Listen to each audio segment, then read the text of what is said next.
বাম হাতে সিগারেট, ডান হাতে বন্দুক, কপালে রুমাল বাঁধা, চোখে মোটা ফ্রেমে রঙিন চশমা, হাতে ব্যাস, বাম হাতে গড়ি, ডান হাতে ব্যাস, পায়ে ক্যাটস, পরনে চাকচিক স্টাইলিশ জ্যাকেট পরা। নিকোটিনের ধোঁয়াগুলো টেনে উড়িয়ে দিচ্ছে এই ভীষণ মায় বাতাসের সাথে। মাঝে মধ্যে মুচকি হেসে নিজেকে সান্ত্বনা দিচ্ছে কোনো এক অজানা আগন্তুক। পায়ে পা রেখে বসে আছে চেয়ারের ওপর সেই অজানা আগন্তুকটি মাঝে মধ্যে নিকোটিনের ধোঁয়া টেনে উপরে উড়িয়ে দিচ্ছে চেয়ারের সাথে সামনে বেঁধে রাখা ছেলেটার দিকে। ছেলেটা জ্ঞানহারা অবস্থায় চেয়ারে বাঁধা আছে। এমন সময় আগন্তুকটা মুচকি একটা হাসি দেয়, তারপর তার হাতে থাকা সিগারেটের অংশটা দিয়ে তার গালের মধ্যে লাগায়। সাথে সাথে চেয়ারে বাঁধা থাকা অবস্থায় ছেলেটা গগন কাঁপন এক চিৎকার দিয়ে লাফালাফি শুরু করে, কেননা যেখানে সিগারেটের আগুন আজ দিয়েছে সেই জায়গাটা মুহূর্তে পুড়ে গিয়ে ঝলসে গিয়েছে। মুহূর্তের মধ্যে এসে জায়গাটায় ফোসকা দিয়েছে। এটা দেখে আগন্তুকটা হাসতে থাকে, মনে সুখে সিগারেট টানতে থাকে। চোখ থেকে চশমাটা খুলে টেবিলের ওপর রাখে, হাতে থাকা বন্দুকটা টেবিলের ওপর রেখে দেয়। এরপর মুচকি এসে বলে ওঠে, কী রে, এতদিন আমার ছেলেপেলেগুলো তোকে অত্যাচার করেছে, কোনো কিছুই বলিসনি। আজ আমি জিজ্ঞাসা করছি, সত্যি বলবি? ছেলেটা কোনো কথা বলে না, চুপচাপ চেয়ারে বাঁধা অবস্থায় বসে আছে। আগন্তুকটা আবারও প্রশ্ন করে, সত্যি করে বলবি মাহি কোথায়? ছেলেটা কোনো কথা বলে না, চুপচাপ বসে আছে। এটা দেখে আগন্তুকটা আরেকটা সিগারেট জ্বালিয়ে মনের সুখে টানতে থাকে। আগন্তুক এবার বেশ বিরক্ত হচ্ছে, কেননা ছেলেটা এখনো চুপচাপ সেইভাবেই বসে আছে, কোনো প্রশ্নের উত্তর দিচ্ছে না। এটা দেখে আগন্তুকটা বেশ রেগে যায়, হাতে থাকা সিগারেটের অংশটা চেপে ধরে তার চোখের ওপর। ছেলেটা মুহূর্তের মধ্যেই চিৎকার দেয়, লাফালাফি করতে শুরু করেছে, পাগলের মতো ছটফট শুরু করেছে। যেভাবে একটা মুরগি জবাই করে পরে ছেড়ে দিলে যেটা যেমন ছটফট করে, ঠিক তেমনই ছটফট করতে থাকে চেয়ারে বাঁধা অবস্থায় থাকা ছেলেটি। এটা দেখে অজানা অপরিচিত সেই ভয়ঙ্কর আগন্তুক বলে ওঠে, তোকে আমি শেষবারের মতো জিজ্ঞাসা করছি, সত্যি সত্যি প্রশ্নের উত্তর দিবি নাকি মৃত্যুর দুয়ারে ঢলে পড়বি? আগন্তুকটা আবারও প্রশ্ন করে তাকে। ছেলেটা কোনো কথা বলে না, সেইভাবে চুপচাপ আছে। ছেলেটার চোখটা ঝলসে গিয়ে পড়ে গিয়েছে, নষ্ট হয়ে গেছে চোখের দৃষ্টিশক্তি। ছেলেটা সেই চোখ দিয়ে আর দেখতে পায় না। সিগারেটের অংশটা চোখে চেপে ধরার কারণে চোখটা জ্বলে এগিয়ে পুড়ে ফসকা পড়ে গেছে। ছেলেটা কাঁদতে থাকে আর বলে ওঠে, হ্যাঁ বল, তুই কি জানতে চাস? তুই যা জানতে চাস আমি তা সব সত্যি বলবো। আমি আর এই অত্যাচার সহ্য করতে পারছি না। সেই ছেলেটার কথা শুনে অজানা আগন্তুকটি হাসতে থাকে, যেন রাফি নামে ছেলেটার কথা শুনে বেশ খুশি হয়েছে, আনন্দ পেয়েছে। এই জন্য সে হাসতে থাকে। হাসতে হাসতে বলে ওঠে, মাহি কোথায় আর দলের সবাই কোথায় আছে? মাফির কথা শুনে কলিজার পানি শুকিয়ে যায় ছেলেটার। তারপর দলের সবার কথা শুনে যেন তার ভেতরে থাকা আত্মাটা উড়ে যায়, কেননা এটা যে ভয়ঙ্কর, খুব ভয়ঙ্কর একটা ঘটনা। সেই দিনে সেই ভয়ঙ্কর ঘটনা বলতে বা দেখতে গেলে জীবনের আত্মাটা যেন বেরিয়ে যায়। খুব ভয়ঙ্কর ছিল সেই দিনের কথাগুলো, যেদিন সবাই মিলে বিশ্বাসঘাতকতা করেছিল ফারুকের সাথে, যেখান থেকে ফারুকের মৃত্যু দুয়ার থেকে ফিরে এসেছে নিজের প্রতিশোধ নেওয়ার জন্য, আবার সেই রহস্যময় মাফিয়া সিটি শহরে। রাফি হালকা মৃদু কণ্ঠে বলে ওঠে, কাঁদো কাঁদো গলায়, দেখ ভাই, আমাকে ছেড়ে দে। আমি কারো বিষয়ে কোনো কিছু জানি না, তবে এতটুকু বলতে পারি মাহি বিশ্বাসঘাতকতা করার পর লন্ডনে চলে গেছে। সেখানে সে বেশ সুখে আছে। রাফির মুখে এই কথা শুনে আগন্তুকটা মুচকি একটা হাসি দেয়, কেননা বেইমানটা বেইমানি করার পর লন্ডনে বেশ সুখেই আছে। এই কথাটা শুনে আগন্তুক ফারুক আবার বলে ওঠে, দলের বাকি সবাই কোথায় আছে? আমি সত্যি বলছি ভাই, আমি কোনো কিছু জানি না। তবে এক একজন এক এক শহরে আছে, এক একজন এক এক পদের এক এক দায়িত্ব পালন করছে। বিদেশি মাফিয়াদের তাদের সাথে কন্ট্যাক্ট করে বিভিন্ন জিনিসপত্র এদেশে থেকে পাচার ও দেশ থেকে আমদানি করছে তারা। আমিও তাদের সাথে হাত মিলিয়ে তোমার সাথে বেইমানি করেছি, যার প্রতিফল হিসাবে আজকে আমি তিলে তিলে এখানে যন্ত্রণা আর মৃত্যুর দুয়ারের কাছাকাছি পৌঁছে গেছি। আগন্তুক ফারুক শুধু ফারুক না, তাকে এক নামে শহরের সবাই চেনে, মেন্টাল ফারুক। মেন্টাল ফারুক নামটা শুনলে কলিজার পানি শুকিয়ে যায়, শরীর থেকে আত্মা পালিয়ে যায়। কথা বলতে পারে, আবার কথা বলা মানুষ বোবা হয়ে যায়। এতটাই ভয়ঙ্কর এই মেন্টাল ফারুক। মেন্টাল ফারুক এতটাই ভয়ঙ্কর যে মেয়েরা তার শিশুকে মেন্টাল ফারুকের গল্প শুনে ঘুম পাড়ায়, যেন অবশ শিশুরা এই মেন্টাল ফারুকের ভয়াবহ অত্যাচারের কথা শুনে যেন তারাও বোবা বনে যায়। এতটাই ভয়ঙ্কর হিংস্র হায়না এই মেন্টাল ফারুক। মেন্টাল ফারুক বলে ওঠে, আকাশ পাতাল উত্তর দক্ষিণ যেখানে থাকুক না কেন প্রত্যেককে খুঁজে মৃত্যু কাকে বলে সেটা দেখিয়ে দেব তাদের নিজের চোখ দিয়ে। ফারুকের এরকম ভয়ঙ্কর রূপ ভয়াবহ। কথা শুনে ভাবতে শুরু করেছে ছেলেটা এতদিন শুধু অত্যাচার করেছিল। ফারুকের ছেলেপুলেগুলো কিন্তু আজকে ফারুক নিজে এসেছে রাফিকে অত্যাচার করতে, রাফির পেট থেকে সমস্ত কথা বের করতে। ফারুক রাফির একটা পা চেপে ধরে, প্রায় পাটা কেটে গিয়ে রক্ত বেরোতে শুরু করেছে। এই ব্যথা যেন সহ্য করতে পারে না রাফি, ভীষণভাবে চেপে ধরেছে, ব্যথায় যন্ত্রণায় যেন বারবার ছটফট করছে। রাফি চিৎকার করে ওঠে, ভাই, আমি আর এই মৃত্যুর যন্ত্রণা সহ্য করতে পারছি না। আমাকে মারার হলে একেবারে মেরে ফেলো, এতবার অত্যাচার করে মেরো না। আমি যে তোমার অত্যাচার আর সহ্য করতে পারছি না। রাফির মুখে কথা শুনে পাগলের মতো হাসতে থাকে ফারুক। মেন্টাল ফারুক পাগল হয়ে উঠেছে, রক্তের নেশায় রক্ত খেকর হায়না হয়ে উঠেছে, যেন সে উল্টা পাল্টা করে দেবে পুরো পৃথিবীটাকে। এতটাই হিংস্র আর হায়না হয়ে উঠেছে সে, তাকে যেন পাগলের মতো হাসতে হাসতে রাফির বুকে পা রাখে, বলে ওঠে, কেবল তো তোর যন্ত্রণা শুরু করলাম, তোকে এতটাই কষ্ট দিয়ে মারবো যে বুঝতে পারবে বিশ্বাসঘাতকতার ভয়াবহ পরিণতি কী। কথাটা বলে রাফির সামনে থেকে উঠে পড়ে, তারপর জিসানের উদ্দেশ্যে বলে ওঠে, ওর উপরে অত্যাচার করতে থাক, দেখবি মরতে বসেছে, চিকিৎসা নিবি, আবার অত্যাচার শুরু করবি, ওকে তিলে তিলে আমি মারবো। যে ভাই, আমি বুঝতে পারছি আপনার কথা মতো প্রত্যেকটা কাজ হবে এখানে। ভাই, মিশনের জন্য রেডি হতে হবে। আপনি যে ছবিটা আমাকে দিয়েছিলেন সম্ভবত তারা ভার্সিটিতে আছে। কথাটা শুনে মুচকি একটা হাসি দেয়, কোনো উত্তর দেয় না মেন্টাল ফারুক। সেখান থেকে চলে যায়, নিজের গাড়ি করে রওনা দেয় নিজের বাড়ির উদ্দেশ্যে। এদিকে রাফিকে এখনো টর্চার করতে থাকে। হ্যাঁ, জিসান হচ্ছে ফারুকের ডান হাত। ফারুক যতগুলো কাজ করে তার 50% কাজ জিসানের দ্বারাই করে, যাকে বলে বিশ্বস্ত বাহিনীর একজন। ফারুক নিজের বাড়িতে এসে নিজের কম্পিউটার বের করে নিজের মতো করে যেন কাজ করতে থাকে।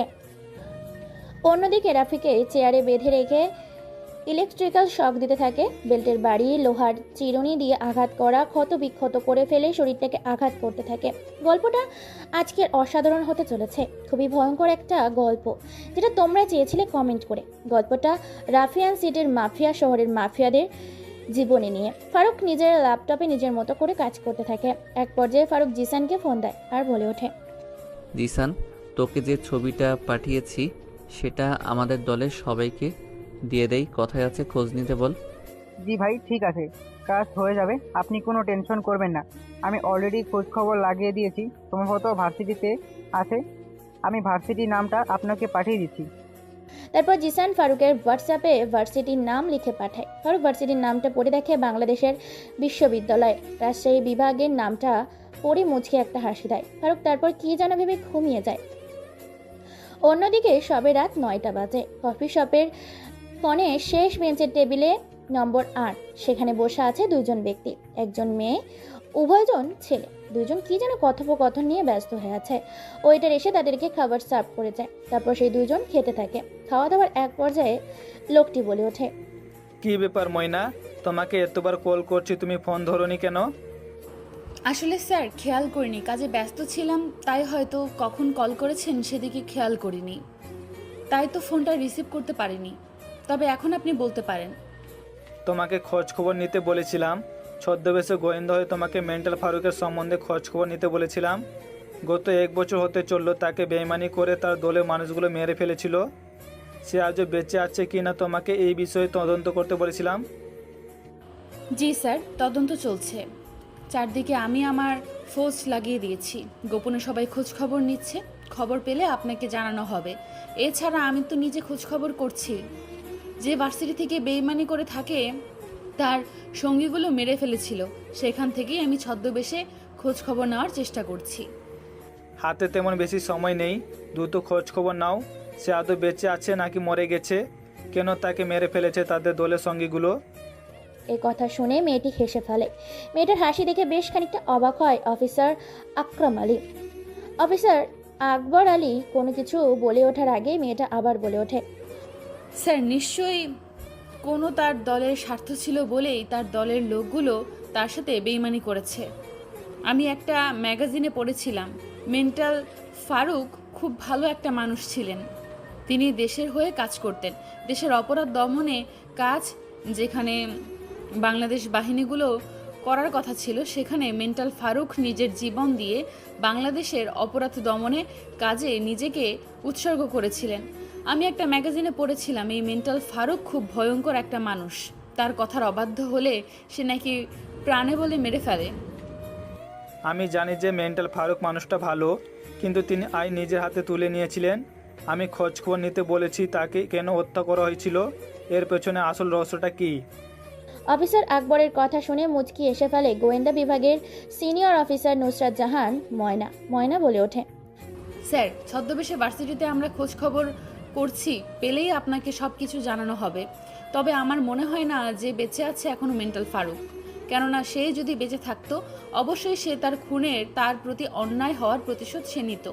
কিন্তু আজকে 1 বছর হতে চলেছে, প্রায় এখনও মেন্টাল ফারুকের কোনো ছিটে ফোঁটাও এই শহরে পাওয়া যায়নি। তুমি ভুলে যাচ্ছ কেন? ওরা ছিল রাফিয়ান সিটির মাফিয়ার জগতের শীর্ষ মস্তান। খুব ঠান্ডা মাইন্ডের গেম খেলার মানুষ তারা। তুমি যদি চলো ডালে ডালে, ওরা চলে পাতায় পাতায়। ডোন্ট ওয়ারি স্যার, সময় এলে সবটা সামনে চলে আসবে। হয়তো এখনও সত্যিটা আসার সময় হয়নি। তোমার উপরে পুরো দায়িত্ব থাকলো। আমি তাহলে আজ চলি। কোনো চিন্তা করবেন না স্যার, সময় হলে সবটা প্রকাশ হয়ে যাবে। অফিসার আকবর আলী এবং গোয়েন্দা বিভাগের সিনিয়র অফিসার নুসরাত জাহান ময়না হাঁসে করে দুজন দুই রাস্তা ধরে বেরিয়ে পড়ে, দুইটা দামি সরকারি কালো রঙের গাড়ি নিয়ে। আপনাদের নিশ্চয়ই কৌতূহল হচ্ছে কেমন ঘটেছিল মেন্টাল ফারুকের সাথে, যার জন্য সে আজকে হায়না হয়ে ফিরে এসেছে এই রাফিয়ান জগতে। সবটা জানতে পারবেন এই গল্পের মাধ্যমে। যদি শুরু থেকে শেষ পর্যন্ত গল্পটা শোনেন তবে। দুজন মানুষ দুই দিকে চলে যায়, দেখতে দেখতে রাত কেটে সকাল হয়। চারিদিকে পাখির কিচির মিচির, সকালে সুন্দর মৃদু বাতাস, মানুষের কোলাহল, যানবাহনের চলাচল। ঘুম ভেঙে যায় ফারুকের। মিটমিট করে চোখ খুলে ফারুক। হঠাৎ করে ফারুকের চোখ যায় ঘড়ির দিকে। সকাল 8টা বাজে। বিছানা থেকে তাড়াহুড়ো করে ফ্রেশ হয়ে হালকা কিছু খেয়ে রেডি হয়ে রওনা দেয় ভার্সিটির উদ্দেশ্যে। পরনে ঢিলাঢালা পোশাক, 6 প্যাক বডি, সাদা রঙের টি শার্ট পরা। প্রচণ্ড রোদে শরীরটা ঘেমে একাকার। শরীরের সাথে টি শার্টটা লেপটে আছে, ঘেমে একাকার। মুখ দিয়ে ঘাম চুইয়ে চুইয়ে পড়ছে। দেখতে স্মার্ট খ্যাত। পায়ে তার স্যান্ডেল, বেশ পুরনো। চুলগুলো চিরুন দিয়ে আছড়ে নেওয়া। চোখে কোনো চশমা নেই। চশমা ছাড়াই ছেলেটা পায়ে হেঁটে ভার্সিটির গেটের সামনে চলে আসে। গেটের সামনে এসে হালকা করে মাথাটা উঁচু করে ভার্সিটির নামটা দেখে মুচকি হেসে ভার্সিটির ভেতর প্রবেশ করে। ভেতরে প্রবেশ করে এদিক ওদিক একবার তাকিয়ে মাথা নিচু করে পায়ে হেঁটে রওনা দিচ্ছে নিজের ক্লাসরুমের উদ্দেশ্যে। এমন সময় পেছন থেকে ডাক দিয়ে বলে ওঠে কেউ একজন, এই যে হিরো, তোকেই ডাকছি, সাদা রঙের টি শার্ট, এদিকে আয়। ছেলেটা কারো ডাক শুনে পেছনে ঘুরে তাকিয়ে দেখতে পায় বেশ কিছু ছেলেপুলে একসাথে আছে। ছেলেটা সেদিকে খেয়াল না করে বাইরে আবার রওনা দেয়। পেছন থেকে আবার বলে ওঠে, এই যে হিরো, সাদা রঙের টি শার্ট পরা, তোকে ডাকছি, তোর বড় ভাই আমরা তোকে ডাকছি, এদিকে আয়। ছেলেটা এবার সেখানে থমকে দাঁড়ায়। এদিক ওদিক ভালো করে তাকিয়ে দেখতে পায় কেউ সাদা রঙের টি শার্ট পরেনি, শুধুমাত্র সেই সাদা রঙের টি শার্ট পরেছে। এমন সময় পেছন ঘুরে ছেলেগুলোর দিকে তাকায়। উপস্থিত থাকা ছেলেগুলো চোখের ইশারা দেওয়ার সাথে সাথে ছেলেটা তাদের সামনে গিয়ে দাঁড়ায়। ছেলেটা দাঁড়ানোর সাথে সাথে তাদের লিডার বেশ কয়েকটা থাপ্পড় মারে ছেলেটাকে। ছেলেটার থাপ্পড় খেয়ে হতবাক দৃষ্টিতে তাকিয়ে থাকে তাদের দিকে।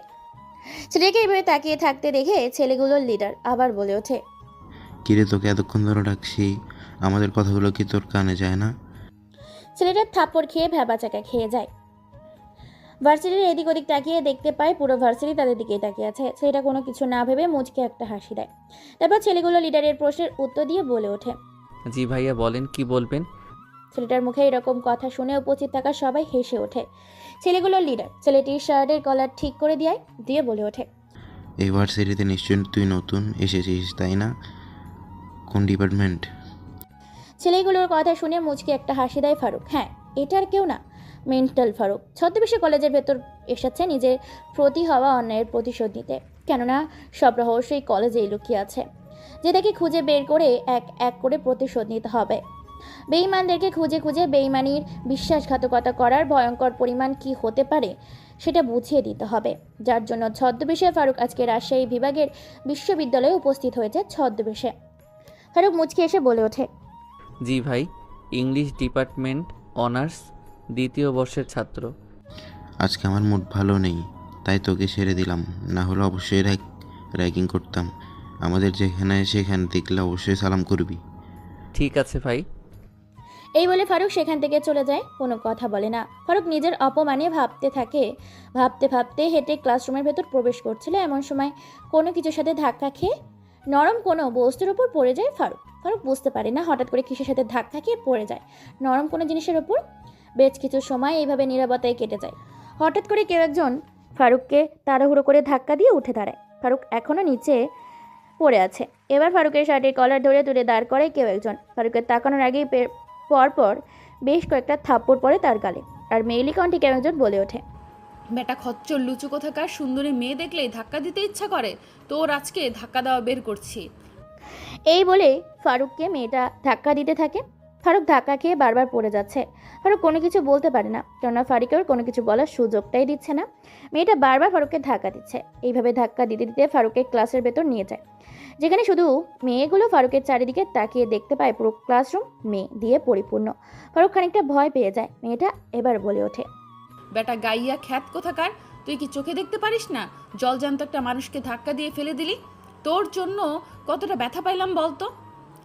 হঠাৎ করে মেয়ে কণ্ঠ এতগুলো গালি শুনে ছেলেটা হতবাক দৃষ্টিতে সামনে তাকিয়ে আছে, যেন চোখের পলক ফেলে না। এক দৃষ্টিতে ছেলেটা তাকিয়ে আছে মেয়েটার দিকে। মেয়েটা আবার ঝাড়ি দিয়ে বলে ওঠে, বেটা খ্যাত ধাক্কা দিয়ে আবার ড্যাব ড্যাব চোখে তাকিয়ে আছিস? সরি না বলে খ্যাতের মতো দাঁড়িয়ে আছিস কেন? সরি বল। ছেলেটা হারিয়ে গেছে কোনো এক সব কথার জগতে। তাকে যে কেউ গালি দিচ্ছে এদিকে তার কোনো খেয়াল নেই। নিজের মতো করে কি যেন ভেবে চলেছে। সুন্দর দৃষ্টিতে তাকিয়ে আছে মেয়েটির দিকে। আনমনে নিজের মতো করে সেই স্বর্গের সাগরে হারিয়ে গেছে মেয়েটির দিকে তাকিয়ে আছে অপলক চোখ নিয়ে। মেয়েটি এবার ছেলেটার সামনে তুড়ি বাজাতেই সাথে সাথে ছেলেটার ঘড়ির জগৎ থেকে ফিরে আসে। আমতা আমতা করে ছেলেটা বলে ওঠে, sorry, I am very sorry. আসলে আপু আমি বুঝতে পারিনি। চুপ বেটা, ধাক্কা দিয়ে ফেলে দিয়ে শুধু সরি বললেই হবে? তোকে এখানে কান ধরে উদ্বাস করতে হবে। ছেলেটার এমন কথা শুনে তার ভয়ে গলা শুকিয়ে গেছে। আমতা আমতা করতে থাকে, কেননা পুরো ক্লাসরুম জুড়ে শুধু মেয়ে আর মেয়ে, কোনো ছেলে নেই। এতগুলা মেয়ের সামনে কান ধরে উঠবস করলে তো মান সম্মানের টিকটাও খুঁজে পাওয়া যাবে না। তাই ছেলেটা লজ্জায় পড়ে যায়, কি করবে বুঝতে পারে না। ছেলেটা আমতা আমতা করে বলে ওঠে, আচ্ছা আপু, আমাকে কি অন্য শাস্তি দেওয়া যায় না? না, তোর জন্য এই শাস্তিটা বেটার, কারণ তুই চোখ পকেটে নিয়ে ঘুরিস। চোখের জায়গায় রাখলে তো তোকে আজকে বিপদে পড়তে হতো না। তাছাড়া তোকে দেখে মনে হচ্ছে তোর ভার্সিটির আজকে প্রথম দিন। ছেলেটা মেয়েটার মুখে এই কথা শুনে খানিকটা আশ্বাস পায়। তারপর মুচকি হেঁটে ছেলেটা মিষ্টিময় কণ্ঠে বলে ওঠে, হ্যাঁ আপু, এই ভার্সিটিতে আজকে আমার প্রথম দিন। আমি অনার্স দ্বিতীয় বর্ষের ছাত্র। আমার ডিপার্টমেন্ট ইংলিশ। মেয়েটা তো ছেলেটার কথা শুনে অবাক, কেননা দেখতে খ্যাত হলেও ছেলেটা বেশ স্মার্ট আছে, তাও আবার ইংলিশ ডিপার্টমেন্ট নিয়ে পড়াশোনা করছে। এটা শুনে তো প্রত্যেকটা মেয়ে টাসকে খেয়ে গেছে। সেটাকে দেখতে যেমন অনুযায়ী ছেলেটা এই সাবজেক্টের সাথে যায় না, তবুও ছেলেটা ইংলিশ ডিপার্টমেন্ট নিয়ে পড়ছে। মেয়েটার এই কথা শুনে বলে ওঠে, তোকে দেখে তো মনে হয় না যে তুই এই ভার্সিটির ছাত্র, তাও আবার ইংলিশ ডিপার্টমেন্ট নিয়ে পড়তেছিস। এবার অনার্স দ্বিতীয় বর্ষের ছাত্র তুই। জি আপু, আমি অনার্স দ্বিতীয় বর্ষের ছাত্র, ইংলিশ ডিপার্টমেন্ট। তাহলে তো তুই আমাদের ক্লাসের, আমরাও তো ইংলিশ ডিপার্টমেন্ট অনার্স দ্বিতীয় বর্ষের ছাত্রী। যেহেতু তুই আমাদের ডিপার্টমেন্টের, তাই তোকে আজকে ছেড়ে দিলাম। তবে হ্যাঁ শোন, আমি যেটা বলবো তোকে সেটাই করতে হবে। আমাদের কথার অবাধ্য হলে কিন্তু তোকে নাকে দড়ি দিয়ে ঘুরাবো। জি আপু, আমি বুঝতে পেরেছি। শোন, একটা কাজ কর, আমাদের জন্য বাদাম নিয়ে আয়, যেহেতু তুই আমাদের ডিপার্টমেন্টের। ঠিক আছে আপু, টাকা দেন, আমি এনে দিচ্ছি। ছেলেটা এটা বলাতে মেয়েটা আরো বেশ কয়েকটা থাপ্পড় দেয় আর মুচকি এসে বলে ওঠে, বেটা চান্দু, আমরা হলাম তোর ক্লাসের একই ডিপার্টমেন্টের ছাত্রী। তুই আমাদের বন্ধু, তোর বান্ধবীদের খাওয়াবি, তার জন্য তুই আমাদের কাছে টাকা চাচ্ছিস? তুই তো বেশ শিয়ানাবাস। মেয়েটার মুখে এই কথা শুনে ছেলেটা টাসকি খেয়ে যায়। কি বলবে কি করবে বুঝতে পারে না, লজ্জায় পড়ে যায় ছেলেটা। লজ্জায় আর কোনো কিছু বলতে পারে না, তবে মুচকি একটা হাসি দেয় আর ক্লাসরুম থেকে বেরিয়ে যায়। তারপর গুটি গুটি পায়ে আবার ক্যান্টিনে আসে। ক্যান্টিনে এসে সেখানে বেশ কিছু বাদাম নেয়। বাদাম নিয়ে আবার রওনা দেয় ক্লাসরুমের উদ্দেশ্যে। ক্লাসরুমের বাইরে এসে ক্লাসরুমের নামটা দেখে মুচকি একটা হাসি দেয়, কেননা এখানে লেখা আছে মেয়েদের কমন রুম। ছেলেটা এবার ভেতরে প্রবেশ করে, তারপর বাদামগুলো দেয় আর বলে ওঠে, আপু এখন তাহলে আমি আসি, ক্লাসের সময় তো হয়ে যাচ্ছে। এখানে চুপচাপ দাঁড়িয়ে থাক। তোকে কি আমরা যেতে বলেছি? আমাদের বাদাম খাওয়া শেষ হলে তারপর তুই এখান থেকে যাবি, না হলে তোর 12টা বাজিয়ে দিব। এনে ধর, তুইও বাদাম খা। না আপু, আমি এখানে ঠিক আছি, আপনি বাদামগুলো খান। তোকে কিন্তু আমি বাদামগুলো খেতে বলেছি। আমার হাত থেকে বাদামগুলো নিয়ে খেতে শুরু কর। যদি না বলেছিস তো তোকে। শেষ কথাটা বলার আগেই ছেলেটা ময়নার হাত থেকে বাদামগুলো নিয়ে খেতে থাকে। বাদাম খাওয়া শেষ, তখন সবাই মুচকি একটা হাসি দেয় আর বলে ওঠে, শোন, এতক্ষণ তো বাদাম খেলি, ক্লাসের সময় হয়ে যাচ্ছে। বাদাম খেয়ে যে তুই কমন রুম অপরিষ্কার করলি, এটার জন্য আমাদের বকা খেতে হবে। তুই এটাকে পরিষ্কার করে ক্লাসে চলে আয়। কিন্তু আপু, আমি তো পরিষ্কার করতে পারি না, আমি কি করে এই কাজটা করব? সেটা আমি কি করে বলবো? তুই কিভাবে পরিষ্কার করবি সেটা তোর ব্যাপার। তবে পরিষ্কার না করা পর্যন্ত কিন্তু তুই ক্লাসরুমে আসবি না, না হলে তোকে ভার্সিটিতে নাকে দড়ি দিয়ে ঘুরাবো। এই বলে তারা সবাই হাসতে থাকে, সেখান থেকে চলে যায়। ফারুক আর কোনো উপায় না পেয়ে একটা ঝাড়ু নিয়ে পুরো রুম পরিষ্কার করে ফেলে। তারপর সেও ক্লাসরুমে চলে যায়। ক্লাসের সামনে এসে বলে ওঠে, আমি কি ভেতরে আসতে পারি ম্যাম? হঠাৎ করে ক্লাসের মাঝখানে কারো কণ্ঠস্বর শুনতে পেয়ে ম্যাম পেছনে ঘুরে তাকিয়ে দেখতে পায় একটা ছেলে, দেখতে ফকিরদের মতো। ম্যাম বলে ওঠে, দেখো, এখনো ক্লাস চলছে। তুমি ভিক্ষা নিতে হলে ক্লাস শেষে ক্লাসরুমে প্রবেশ করবে। এখন ক্লাস চলছে, তুমি অন্য কোথাও যাও। ম্যামের মুখে এই কথা শুনে সবাই তো হো হো করে হেসে ওঠে। সবাই হাসতে থাকে, শুধু ময়না হাসে না, বাকি সবাই হেসেছে। এটা খেয়াল করেছে ফারুক। ম্যামের কথা শুনে সবাই হাসতে থাকে। ময়না বলে ওঠে, ম্যাম, এইভাবে কাউকে নিয়ে হাসি ঠাট্টা করা কিন্তু মোটেও ভালো না। আর ও হচ্ছে কোনো ভিখারি না, এই ভার্সিটির ইংলিশ ডিপার্টমেন্টের অনার্স দ্বিতীয় বর্ষের ছাত্র। মানে ম্যাম, আপনার ক্লাসের ছাত্র। ম্যাম তো এই কথা শুনে টাসকি খেয়ে যায়, কেননা সবাই দেখতে ছেলেটা যেমন, তার থেকে ভয়ঙ্কর বিষয় হচ্ছে সে ইংলিশ ডিপার্টমেন্ট নিয়ে পড়তেছে। ম্যাম এবার বলে ওঠে, হ্যাঁ, তুমি ভেতরে আসো। আর তোমার শরীরে এমন পোশাক আশাক কেন? তোমার কি ভালো পোশাক আশাক নেই? এসব ফকিরদের মতো কি পরে এসেছো ভার্সিটিতে? ভার্সিটিতে ভালো করে পরিষ্কার পরিচ্ছন্ন হয়ে আসতে হয়, তুমি জানো না? যাই হোক, তুমি বসো, কাল থেকে ভালো পোশাক পরে আসবে। ছেলেটা কোনো কথা বলে না, চুপচাপ শেষের বেঞ্চে গিয়ে বসে পড়ে। তারপরে পাশে একটা ছেলে বসে আছে, কিন্তু কেউ কোনো কথা বলে না। এইভাবে দেখতে দেখতে পুরো ক্লাসরুম শেষ হয়ে যায়। সবাই এক এক করে ক্যান্টিনে চলে যায়। ক্যান্টিনে গিয়ে যে যার মতো আড্ডা দিতে থাকে। এরপর আবার ক্লাস করে। ক্লাসে এবারও নতুন ম্যাম এটা এসেছে। নিজের মতো করে সমস্ত কাজ শেষ করে কলেজ ছুটির সময় যে যার মতো বেরিয়ে যায়। রাস্তা দিয়ে হেঁটে চলেছে এক ফারুক। ফারুক নিজের মতো করে একা একা পায়ে হেঁটে চলে যায় নিজের গন্তব্যের উদ্দেশ্যে। প্রবেশ করে একটা বস্তিতে। বস্তিটা ভীষণ নোংরা। বস্তির আনাচে কানাচে অলিতে গলিতে প্রবেশ করে। তারপর চোখের পলকে চলে আসে তার বিশাল বহুল রাজপ্রাসাদ বাড়িতে। হ্যাঁ, এটা রাজপ্রাসাদের থেকে কম কিছু নয়, রাজপ্রাসাদের থেকেও অনেক বড়, যেখানে অসংখ্য সিকিউরিটি। বাড়িটা সেফটির জন্য রাখা হয়েছে। বাড়িটা যেন সোনা দিয়ে তৈরি করা, শুধু চকচক করছে। একদম এলাকার ভেতরে।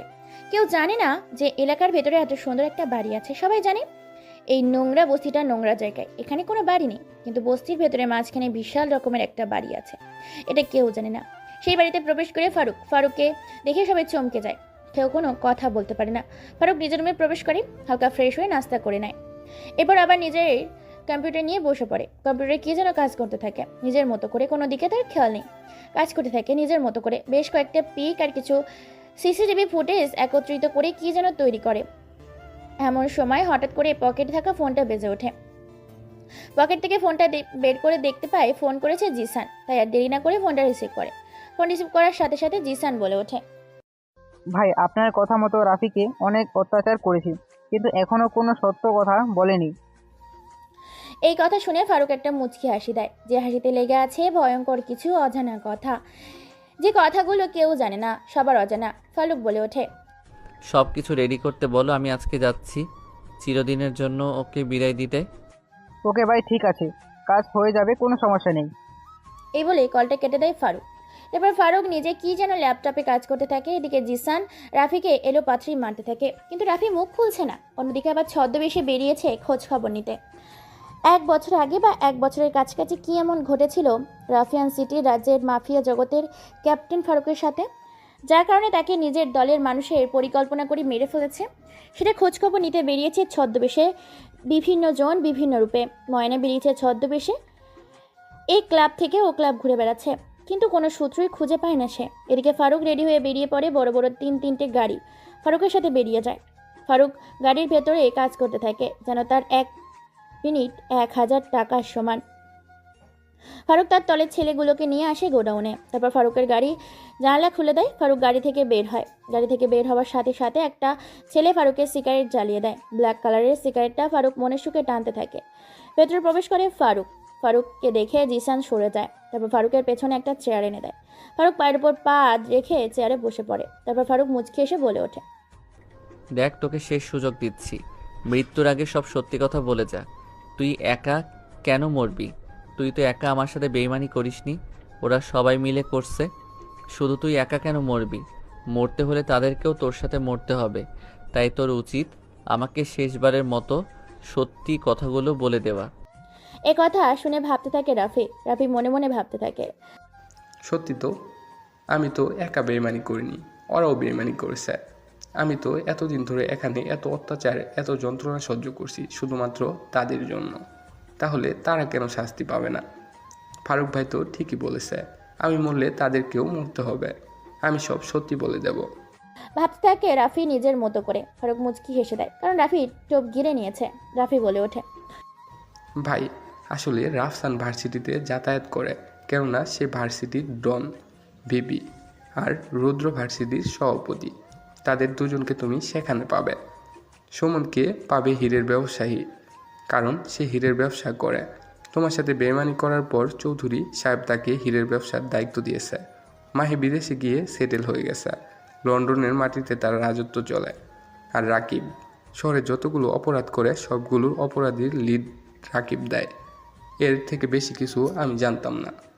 কথাটা শুনে হাসতে থাকে ফারুক, যেন সে কথাগুলো শুনে পাগল হয়ে উঠেছে। ফারুকের সামনে একটা ব্যাগ নিয়ে আসা হয়। ব্যাগের চেন খুলতেই যেন রাফির শরীর থেকে আত্মাটা ভয়ে পালিয়ে যায়, কেননা সব ভয়ঙ্কর আগ্নেয় অস্ত্র রাখা আছে সেখানে, যেটা একটা সুস্থ মানুষ দেখলেই ভয়ে অসুস্থ হয়ে যাবে। ব্যাগের ভেতর থেকে একটা ব্লেড, একটা প্লাস বের করে। তারপর 5টা হাতের আঙুল চেপে ধরে। ক্যাচ করে হাতের 5টা করে 10টা আঙুল কেটে ফেলে। তাজা রক্তগুলো গড় করে বের হতে থাকে। ব্যথায় ছটপট করতে থাকে রাফি একটা গগন ফাটানো চিৎকার দেয়। তার এই চিৎকার যেন সবার আত্মা কেঁপে যায়। জিসান সহ বাকি সবাই কয়েক হাত দূরে পিছিয়ে যায় ভয়ে, কেননা তারা জানে ফারুকের সাথে বেইমানি এবং বিশ্বাসঘাতকতা করলে তাদের মৃত্যুটা কতটা ভয়ঙ্কর হতে পারে, যেটা নিজের চোখে দেখেছে বহুবার জিসান এবং তার দলবল। রাফু চিৎকার করে যাচ্ছে। ফারুকের ভালো লাগেনি, তাই ফারুক মুখের ভেতর একটা লোহার চিরুনি ঢুকিয়ে দেয়। তারপর জিহ্বাটাকে অনেকটা বার করে এনে কেটে ফেলে। জিহ্বা ছাড়া মুখ থেকে তাজা গাঢ় রক্ত গড় করে বেঁধে থাকে। এইটাই যেন পাগলের মতো হাসতে থাকে ফারুক।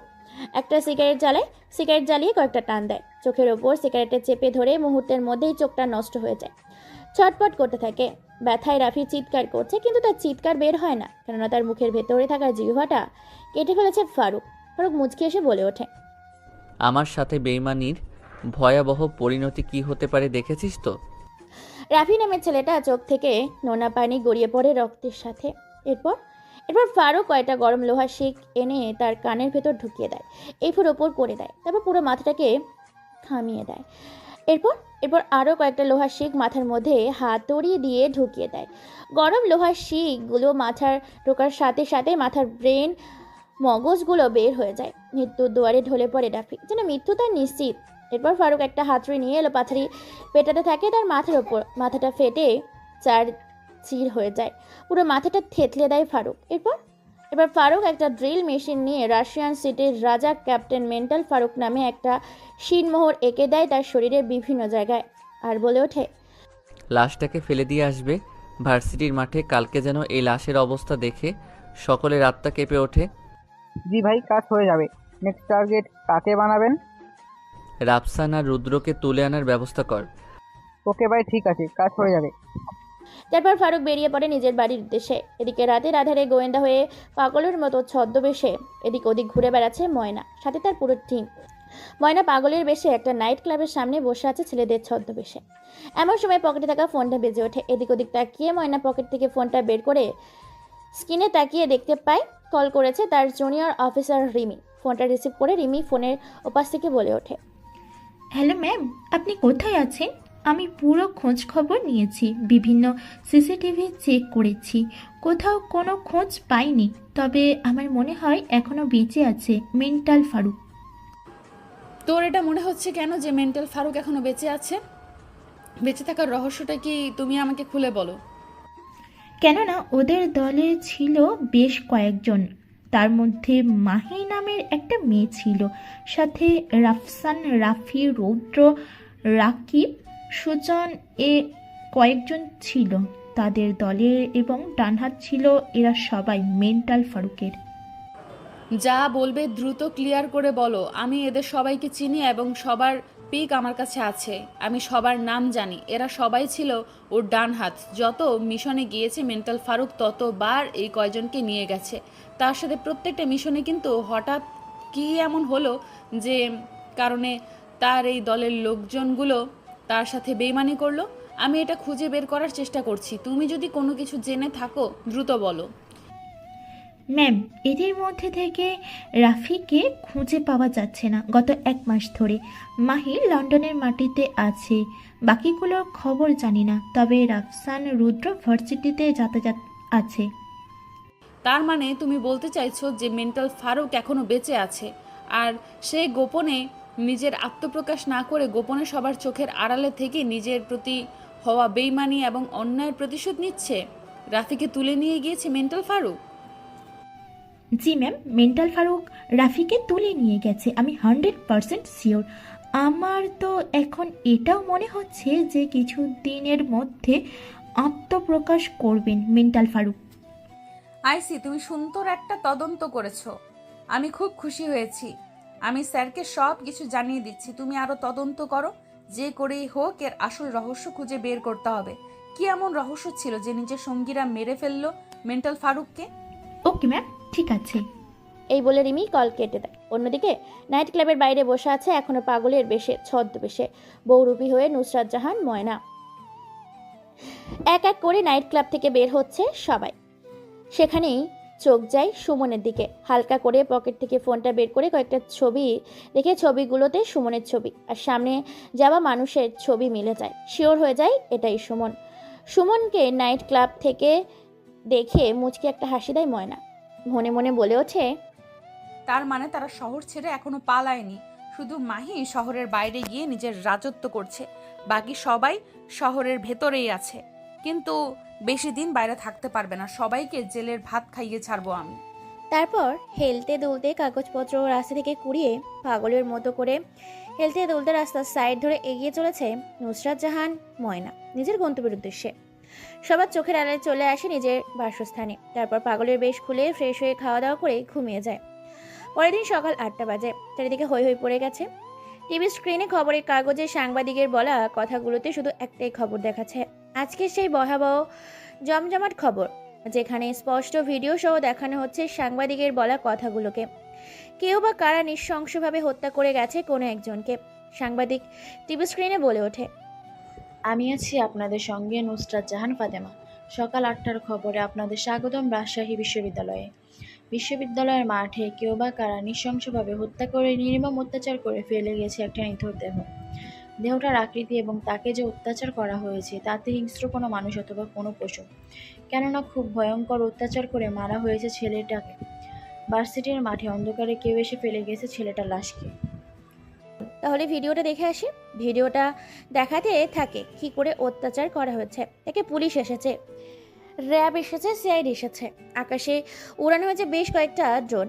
উপস্থিত হয়েছে ছদ্মবেশে নুসরাত জাহান ময়না। অন্যদিকে হেলতে দুলতে খ্যাত স্টাইলিশ আর্ম স্মার্ট হাবাগোবা গ্রামের ছেলে সেজে ভার্সিটির ভেতর প্রবেশ করেছে মেন্টাল ফারুক। আরও হেলতে দুলতে ভার্সিটির ভেতর প্রবেশ করেছে। ভেতরে প্রবেশ করে তো সে অবাক হয়ে যায়, কারণ ভার্সিটির মাঠে শুধু ছাত্রছাত্রী নয়, পুলিশ, র্যাব, সিআইডি নয়, বরং সাধারণ মানুষগুলো এসে উপস্থিত হয়েছে। পুরো ভার্সিটির মাঠ মানুষে ভরপুর। সামনে গিয়ে দেখতে পায় কালকে সেই ভয়াবহ অত্যাচার করার পর ভার্সিটির মাঠে ফেলে গিয়েছিল জিসান রাফির লাশটাকে। আর রাফির লাশটা সকালে ছাত্রছাত্রী দেখে পুলিশকে ফোন করে মুহূর্তের মধ্যে খবরটা ভাইরাল হয়ে যায়। খুব নির্মমভাবে হত্যা করে গেছে রাফিকে। সাংবাদিক বলে ওঠে, তবে কি সত্যি 1 বছর আগে বিশ্বাসঘাতকতা করে মেরে ফেলেছিল ক্যাপ্টেন মেন্টাল ফারুকের দলে ছেলেপেলেগুলো মেন্টাল ফারুককে? সে মেন্টাল ফারুককে এখনো বেঁচে আছে? 1 বছর পর ফিরে এসেছে নিজের প্রতিশোধ নিতে? তবে কি এখন শহরের রং বদল হবে? রাফিয়ান সিটির নতুন রাজা কি মেন্টাল ফারুক হবে? কেননা রাফির শরীরে ক্যাপ্টেন মেন্টাল ফারুকের সিলমোহর পাওয়া গেছে, যে ফারুকের নাম শুনলে অপরাধীদের আত্মা কেঁপে উঠত। অপরাধীরা ভয়ে নিজের বাসস্থান ছেড়ে অন্য গন্তব্যে যাওয়ার জন্য বাধ্য হতো। মেন্টাল ফারুক 1 বছর পর তাহলে ফিরে এসেছে প্রতিশোধ নিতে, নতুন রূপে হিংস্র হয়ে। বিস্তারিত জানতে আমাদের সাথে থাকুন এবং দুপুর 2টার খবরে ভিজিট করতে আমাদের চ্যানেলটিকে সাবস্ক্রাইব করে পাশে থাকুন। ওয়েবসাইটে ভিজিট করতে টাইপ করুন www.com/AK47। সাংবাদিকের কথাগুলো এতক্ষণ টিভি স্ক্রিনে ছড়িয়ে পড়েছে সারা পৃথিবীতে। সারা পৃথিবীর মানুষ জানতো, প্রত্যেকটা দেশ জানতো। পশ্চিমা দেশগুলো থেকে শুরু করে বাংলাদেশের মতো ছোট একটা দেশ পর্যন্ত সবাই জানতো এই মেন্টাল ফারুককে, ক্যাপ্টেন মেন্টাল ফারুককে। সারা পৃথিবীর মানুষ চিনত, প্রত্যেকটা দেশ চিহ্নিত মেন্টাল ফারুকের নাম শুনে আবারও সেই রকম অপরাধীদের মধ্যে আতঙ্ক সৃষ্টি হয়ে গেছে। এটা দেখে মুচকি একটা রহস্যময় হাসি দেয় ফারুক। ফারুক মনে মনে ভীষণ আনন্দ পেয়ে যায়, কেননা ফারুক নামটা শুনে সবার মধ্যেই আতঙ্ক সৃষ্টি হয়ে গেছে। রুদ্র, রাফসান, সুমন, রাকিব, মাহি এই খবরটা দেখে আতঙ্কে পড়ে যায়। একে অপরকে কল করতে থাকে। ভয়ে তাদের কলিজার পানি শুকিয়ে গেছে। তারা ভয়ে ভয়ে ভাবতে থাকে, ফারুক যদি সত্যি বেঁচে থাকে তাহলে মৃত্যু তাদের নিশ্চিত। এই ভয়ে রুদ্র আর রাফসান বলে ওঠে, তার মানে এখনো ফারুক ভাই বেঁচে আছে? আর এতদিন আমরা রাফিকে খুঁজে পাচ্ছিলাম না, কেননা রাফি তার কাছে বন্দি ছিল 1 মাস ধরে। রাফির অমানবিক অত্যাচার করেছে, রাফিকে মেরে ফেলেছে। তুই একদম ঠিক বলেছিস। যত দ্রুত সম্ভব একটা মিটিং ডাকতে হবে, না হলে মৃত্যু আমাদের জন্য নিশ্চিত। ফারুক ফিরে এসেছে মানে সে তালগোল পাকিয়ে দেবে। পুরো শহরে আকাশ পাতাল হলো খুঁজে বের করবে এক এক করে আমাদের সবাইকে। আজকে ভার্সিটিতে যাব, তারপর মিটিংয়ের সময় ঠিক করব, কি বলিস? ওকে, চল তাহলে এখন ভার্সিটির উদ্দেশ্যে বেরিয়ে পড়ি, তাহলে অন্তত নিজের চোখে লাশটা দেখা যাবে রাফির। ওকে, ঠিক আছে, চল। ভার্সিটির মাঠে উপস্থিত হয়েছে হাজার হাজার ছাত্রছাত্রী, শিক্ষক শিক্ষিকারা, সাধারণ মানুষ। পুরো ভার্সিটির মাঠ জুড়ে শুধু মানুষ আর মানুষ। এমন সময় ভার্সিটিতে প্রবেশ করে কালো রঙের একটি গাড়ি। গাড়ির ভেতর থেকে বের হয়ে আসে রৌদ্র, রাফসান। রৌদ্র আর রাফসানকে দেখে সাংবাদিকগুলো চারদিক দিয়ে ঘিরে ফেলে। সাংবাদিকগুলো একের পর এক প্রশ্ন করতে থাকে। সাংবাদিক বলে ওঠে, স্যার, আপনাদের দলের সঙ্গী রাফিকে কেউ বা কারা মেরে ফেলেছে, সম্ভবত ফারুক মেরে ফেলেছে। মেন্টাল ফারুক কি তবে ফিরে এসেছে প্রতিশোধ নিতে? আপনারা যে তাদের সাথে বেইমানি করেছিলেন। সাংবাদিক বলা কথাগুলো বেশ রেগে যায় রাফসান। আর রুদ্র রাফসান বলে ওঠে, দেখুন, আমরা কারোর সাথে কোনো রকম বেইমানি করিনি। ক্যাপ্টেন মেন্টাল ফারুক সে আমাদের বড় ছিল, আমাদের লিডার ছিল। আমরা স্যারের সাথে কোনো বেইমানি করিনি। বেইমানি করেছিল বাইরের কোনো দেশ। কিন্তু সাধারণ মানুষ এবং দেশের বাইরের সব মানুষ তো জানতো যে আপনারা নাকি বেইমানি করেছেন তার সাথে। বেইমানি করে তাকে হত্যা করেছেন শুধুমাত্র ক্ষমতার জন্য। বিদেশিদের সাথে হাত মিলিয়ে তাকে পৃথিবী থেকে সরিয়ে দিয়েছেন, আপনাদের রাস্তা থেকে সরিয়ে দিয়েছেন। সাংবাদিকের বলা কথাগুলো শুনে রাফসান আর রুদ্র ঘামতে শুরু করেছে। টপ টপ করে তাদের ঘাম ঝরতে শুরু করেছে, কেননা ওরা এখানে এসে পুরোপুরি ফেঁসে গেছে। সাংবাদিকের বলা কথাগুলো শুনে রুদ্র এবার বলে ওঠে, দেখুন, আপনাদের অনুরোধ করছি, কোনো প্রমাণ ছাড়া আমাদের ওপর দোষারোপ করবেন না। সত্যি যদি আমরা তাদের সাথে বেইমানি করতাম তাহলে এতদিনে বাংলাদেশের পুলিশ আমাদেরকে গ্রেফতার করতো, কিন্তু কোনো প্রমাণ পায়নি। সো আমাদের সাথে মিথ্যা না বলে আমাদেরকে সহযোগিতা করুন, যাতে এসব খুন আসলেই মেন্টাল ফারুক করেছে নাকি অন্য কেউ মেন্টাল ফারুকের বহুরূপী হয়ে খুন করছে, মেন্টাল ফারুককে ফাঁসিয়ে দিচ্ছে। হ্যাঁ স্যার, আপনি ঠিক বলেছেন। প্রশ্ন একটাই, আসলেই এসব মেন্টাল ফারুক করছে নাকি মেন্টাল ফারুকের ছদ্মবেশে কেউ খুনগুলো করে ফাঁসিয়ে দিচ্ছে মেন্টাল ফারুককে? তবে এখানে একটা প্রশ্ন থেকে যায়। গত এক মাস ধরে নিখোঁজ ছিল রাফি সাহেব। তিনিও কিন্তু বেইমানি করেছিলেন মেন্টাল ফারুকের সাথে। সেই ক্ষেত্রে মেন্টাল ফারুক নিজের প্রতি অন্যায়ের প্রতিশোধ নিতে আবার ফিরে এসেছে বলে সম্ভাবনা বেশি করা যাচ্ছে। বাংলাদেশ আইনশৃঙ্খলা বাহিনীর এরকম জমজমাট খবর পেতে আমাদের চ্যানেলটিকে সাবস্ক্রাইব করে পাশে থাকুন। ওয়েবসাইটে ভিজিট করতে টাইপ করুন www.com/AK47। ভিড় ঠেলে ভেতর প্রবেশ করে রাফসান আর রুদ্র। রাফসান আর রুদ্র সামনে এগিয়ে গিয়ে রাফির ক্ষত বিক্ষত দেহটা দেখে ভয়ে তাদের কলিজার পানি শুকিয়ে যায়, গলা শুকিয়ে গেছে, শরীর থেকে যেন আত্মাটা পালিয়ে গেছে। শরীরটা কাঁপতে শুরু করেছে, কেননা এতটাই নির্মমভাবে হত্যা করেছে রাফিকে। শরীরের বিভিন্ন জায়গায় শিলমোহর লাগিয়ে দিয়েছে ক্যাপ্টেন মেন্টাল ফারুকের নামে। রুদ্র আর রাফসান আরও ভয় পেয়ে যায়, কেননা এই শিলমোহরগুলো সত্যিই ক্যাপ্টেন মেন্টাল ফারুকের। অন্যদিকে রাফসান আর রুদ্রকে দেখে রহস্যময় মুচকি হাসি দেয় দুজন অজানা বহুরূপী ব্যক্তি। হ্যাঁ, আপনারা ঠিকই ধরেছেন, ছদ্মবেশে ভার্সিটিতে প্রবেশ করেছে ক্যাপ্টেন মেন্টাল ফারুক, গোয়েন্দা বিভাগের সিনিয়র অফিসার নুসরাত জাহান ময়না। দুজনই আগন্তুক রাফসান আর রুদ্রকে দেখে বেশ রহস্যময় মুচকি হাসি দেয়, যে হাসির মানে ভয়ঙ্কর কিছু হতে চলেছে বা হয়েছে। রাফসান আর রুদ্র ভার্সিটিতে এক মুহূর্ত দেরি না করে বেরিয়ে পড়ে গাড়ি নিয়ে ভার্সিটি থেকে রাফসান আর রুদ্রকে দেখে ফারুক মুচকি একটা হাসি দেয়। তারপর সবার চোখের অগোচরে পকেট থেকে ফোনটা বের করে গাড়ির নাম্বার ও গুলো পাঠিয়ে দেয় জিসানের ফোন নাম্বারে। এই দৃশ্যটা সবার চোখ এড়িয়ে গেলেও চোখ এড়ায়নি নুসরাত জাহান ময়না এটা দেখে মুচকি একটা হাসি দেয়। জিসান ফারুকের মেসেজ পেয়ে মেসেজটা অন করে দেখে রাফসান আর রুদ্রর ছবি এবং গাড়ির নাম্বার পাঠিয়েছে। ধীরে ধীরে ভার্সিটির ভিড় কমতে থাকে। ফারুক একটা আম গাছের নিচে বসে পড়ে, পেছন সেখানে গিয়ে বসে পড়ে ময়না গিয়ে ফারুককে বলে ওঠে। ময়নার কথা শুনে ফারুক একটা মুচকি হাসি দেয়। ফারুক বুঝে গেছে ময়না তাকে সন্দেহ করছে, তাই তার নাম জিজ্ঞেস করছে। কিন্তু ফারুকও পাকা খেলোয়াড়, ময়না যদি চলে ডালে ডালে, ফারুক চলে পাতায় পাতায়। ফারুক মুচকি এসে বলে ওঠে, আসলে আপু, আমার নাম হচ্ছে বিশ্বাস আমার নাম রেখেছে যাতে আমি সবার বিশ্বস্ত হই, এই জন্যই। Nice name. শুধু কি বিশ্বাস নাকি আগে পিছে আরও টাইটেল আছে? আর একটা কথা, তুমি আমার নাম জিজ্ঞাসা করবে না? জিজ্ঞেস করো আমার নাম। না মানে আসলে আপু, নাম জেনে কি করব?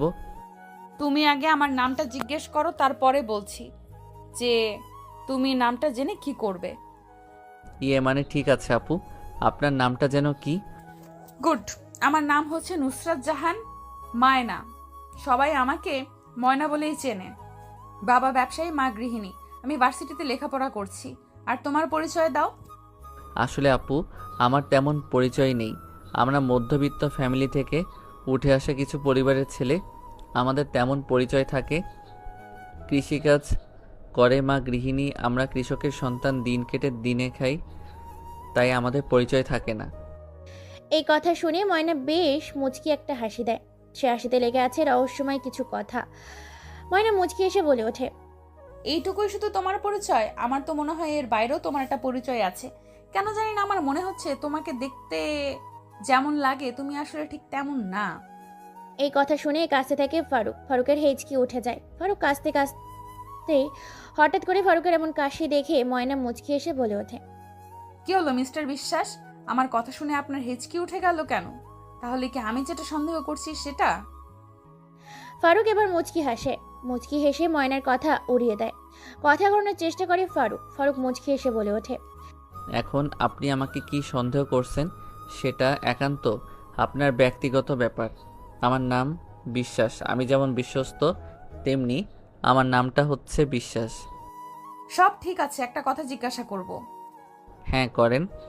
ক্যাপ্টেন মেন্টাল ফারুককে তুমি কি চেনো বা তার দলের সদস্যদেরকে চেনো? কোনোদিন নাম শুনেছো কি মেন্টাল ফারুকের? এই কথা শুনে ঘামতে থাকে মেন্টাল ফারুক মুচকি এসে ময়নার প্রশ্নের উত্তর দিয়ে বলে ওঠে, হ্যাঁ শুনবো না কেন, অবশ্যই চিনি। এমনকি এই মেন্টাল ফারুকের সম্বন্ধে আমি ম্যাগাজিনও লিখেছি অনেকগুলো। আপু, আপনি চাইলে আমি আপনাকে একটা ম্যাগাজিন দিতে পারি। ম্যাগাজিন? তুমি আমাকে কোন ম্যাগাজিন দিতে চাও আগে তো শুনি, তারপরে নিব কিনা সেটা বলছি। মেন্টাল ফারুকের উপর আমি একটা ম্যাগাজিন লিখেছি। তাহলে তো অবশ্যই নিতে হবে, কেননা মেন্টাল ফারুককে যে আমার খুবই দরকার। নিশ্চয়ই তুমি এমন কোনো কিছু মেন্টাল ফারুকের দেখেছো তার জন্য তার উপর একটা ম্যাগাজিন লিখেছো। এই নিন ম্যাগাজিনটা, আজকে রাতে পড়বেন, সবটা ভিন্ন। যেহেতু তুমি আমাকে দিলে তাহলে আজকে রাতে আমি এটা পড়ে দেখব। তবে সত্যি কথা বলতে মেন্টাল ফারুককে কিন্তু আমার খুবই দরকার। আমি যতদূর জানি 1 বছর আগে মেন্টাল ফারুককে মেরে ফেলেছিল তার সঙ্গীরা বিশ্বাসঘাতকতা করে। এই কথাটা সবাই জানে, কিন্তু তার দলের সঙ্গীরা না স্বীকার যাচ্ছে।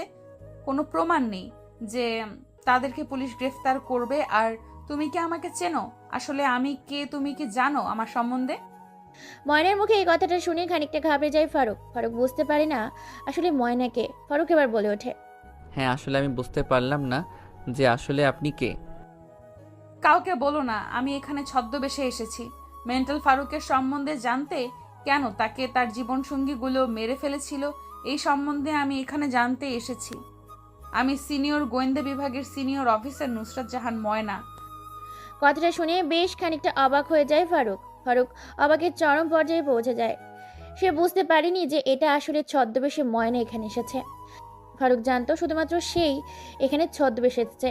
চোখের উপরে যে বাটপাড়ি করেছে ময়না সেটা বুঝতে পারেনি ফারুক। ফারুক খানিকটা ঘাবড়ে যায়। ফারুক বলে ওঠে, আপনি এখানে ছদ্মবেশে তাহলে এজন্য এসেছেন ফারুকের সম্বন্ধে জানতে, নাকি ফারুককে তারা মেরে ফেলেছিল এই সম্বন্ধে জানতে? আসলে আমি এখানে মেন্টাল ফারুকের সম্বন্ধে জানতে এসেছি। তাকে কেন মেরে ফেলা হয়েছিল, আদৌ কি মেন্টাল ফারুক বেঁচে আছে নাকি মরে গেছে। ফারুক এই কথা শুনে ঘামতে থাকে। ফারুক কি বলবে বুঝতে পারে না। ফারুককে বই ঘামতে দেখে ময়না বলে ওঠে, দেখো, তোমাকে ভয় আমাকে পেতে হবে না। আমি তোমার মতো সাধারণ একজন মানুষ। তুমি খুব সরল সাদা এবং ইনোসেন্ট একটা ছেলে, তাই তোমার সাথে এত কথা বলি। তাই তোমাকে আমি আমার সত্য কথাগুলো বললাম। তবে হ্যাঁ, আমি যেখানে ছদ্মবেশে এসেছি এই কথাটা তুমি কাউকে বলবে না, না হলে কিন্তু তোমাকে জেলে ঢুকিয়ে দেব। ঠিক আছে ম্যাম, কাউকে বলবো না, কাউকে কোনো কিছু জানাবো না। তারপর ময়না সেখানে মুচকি এসে চলে যায়। ফারুক ভাবতে পারেনি ময়না আসলে একজন গোয়েন্দা অফিসার। ফারুক এখন থেকে ঠিক করেছে ময়না থেকে দূরে থাকবে, খুব সতর্ক হয়ে কাজ করবে। অন্যদিকে দেশের বাইরে থেকে এক একজন আসতে শুরু করেছে। এক এক দেশ থেকে এক এক গুন্ডা এসে উপস্থিত হয়েছে রাফসান আর রুদ্রের অফিস মিটিংয়ে বসেছে। সেখানে বলে ওঠে মাহি, আমার মনে হয় ফারুক এখনো মরেনি, সে বেঁচে আছে। সে বেঁচে থাকা মানে আমাদের মৃত্যু নিশ্চিত, কারণ সে খুব ভয়ঙ্কর একটা মানুষ। আমার মনে হয় আমাদের দেশ থেকে পালিয়ে যাওয়া উচিত, কেননা ফারুক যদি ফিরে আসে তাহলে মৃত্যু আমাদের ছাড়বে না। সবাই সবার মতামত দিতে থাকে, কথোপকথন করতে থাকে। এমন সময় সেখানে লন্ডনের ডন বলে ওঠে, যাই হয়ে যাক, কেউ দেশ থেকে পালিয়ে যাবে না। আমি কোটি কোটি টাকা দিয়ে অনেক প্ল্যান প্রোগ্রাম করে ফারুককে মেরেছি। তোমাদের এখানে এক একটা বড় দায়িত্ব দিয়েছি, তোমরা দায়িত্ব থেকে পালিয়ে যেতে চাচ্ছ? স্যার, দায়িত্বের থেকেও জীবনটা বেশি বড়।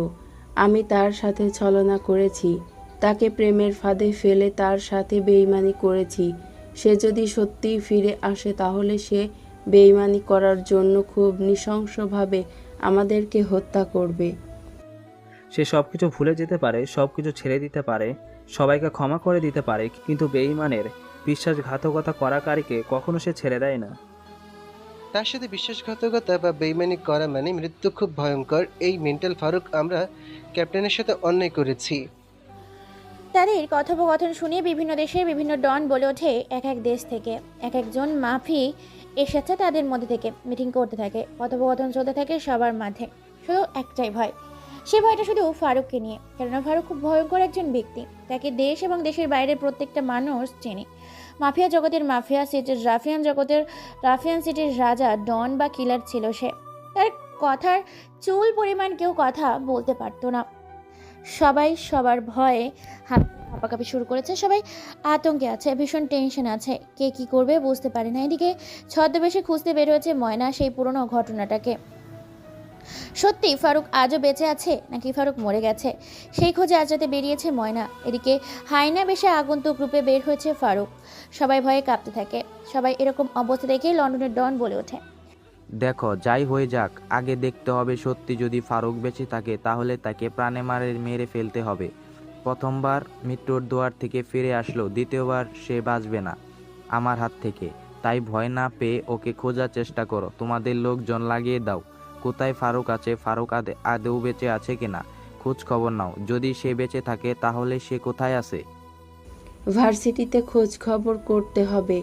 রাফি কে কে মেরেছে সেটা শুধুমাত্র জানা যাবে ভার্সিটি থেকে, কেননা ভার্সিটিতে তারা লাশ খুঁজে পাওয়া গেছে। এটাও তো হতে পারে ভার্সিটিতে রাফি কারোর সাথে শত্রুতা ছিল, সুযোগ বুঝে মেরে ফেলেছে, আর ফারুককে সিলমোহর এঁকে দিয়েছে।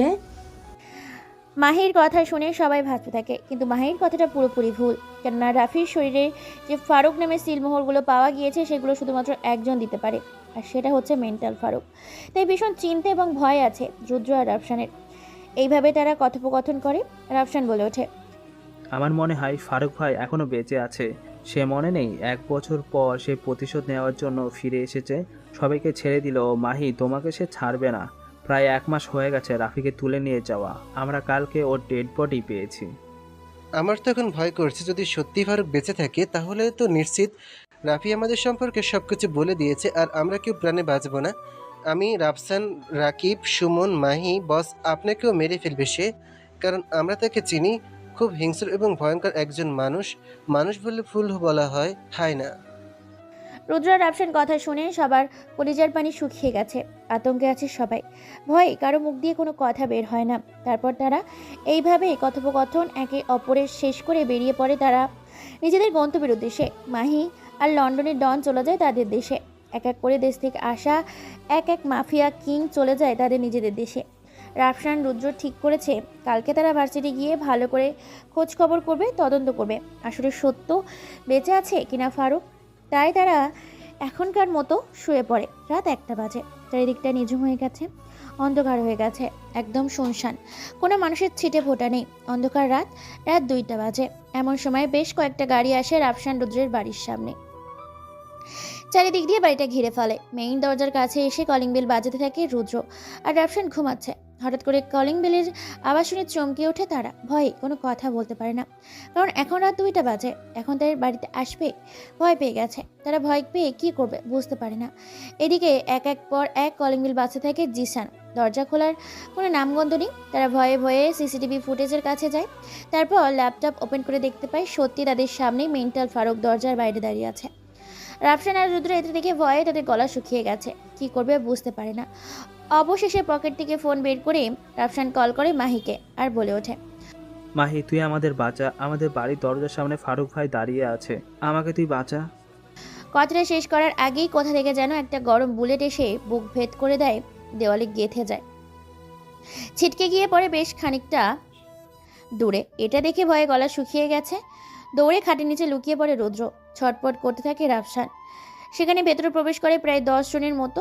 সামনে ফারুক দাঁড়িয়ে আছে, পেছনে স্পাইপার আর AK-47 বন্দুক নিয়ে দাঁড়িয়ে আছে 10 জন। পেছন থেকে একটা সোফা সেট এনে দেয় জিসান। তারপর পায়ের উপর পা তুলে বসে পড়ে ফারুক।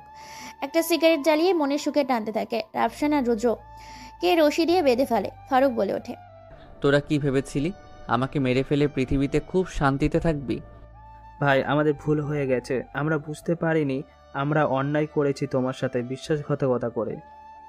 ফারুক এ কথা শুনে পাগলের মতো হাসতে থাকে, যেটা জোকারের মতো কোনো কিছু বলে ফেলেছে রাফসান আর রুদ্র। রাফসান আর রুদ্রের কথা শুনে ফারুক পাগলের মতো হাসতে থাকে। হঠাৎ করে হাসিটা বন্ধ করে দিয়ে ধারালো একটা ছুরি পেটের ভেতর ঢুকিয়ে দেয়। তাতে দুজনেই ছুরি দিয়ে আঘাত করতে থাকে। পেট কেটে পেটের ভেতর থেকে তাজা লাল রক্ত গড়গড় করে পড়তে থাকে। ফারুক বলে ওঠে, কোনো কথা হবে না, শুধু এখন আমার কথা চলবে। মৃত্যুর জন্য তৈরি হ, বেইমানি করার ফল তো তোদের পেতে হবে। কথাটা বলে ফারুক তাদের কানগুলো কেটে ফেলে, এরপর জিহ্বাটা কেটে ফেলে, তারপর ছুরি দিয়ে পা কেটে ফেলে, তারপর ছুরিটা তাদের দুজনের চোখের ভেতর ঢুকিয়ে দেয়, তারপর চোখগুলো চোখের জায়গা থেকে উপরে ফেলে দেয়, তারপর পাগলের মতো হাসতে থাকে। এরপর একটা গাছ কাটে মেশিন নিয়ে আসা হয়। তারপর গাছ কাটে মেশিনটা দিয়ে তাদেরকে টুকরো টুকরো করে ফেলে। তাদের শরীরটাকে খণ্ড খণ্ড করে পলিথিনের ব্যাগে প্যাকেটিং করে ভার্সিটির মাঠে ফেলে আসতে বলে। সাথে একটা ভিডিওতে স্পষ্ট আছে কিভাবে তাকে হত্যা করেছে। সেটা ভিডিওতে স্পষ্ট করে রেকর্ড করে পাঠিয়ে দেয় ভার্সিটির মাঠে।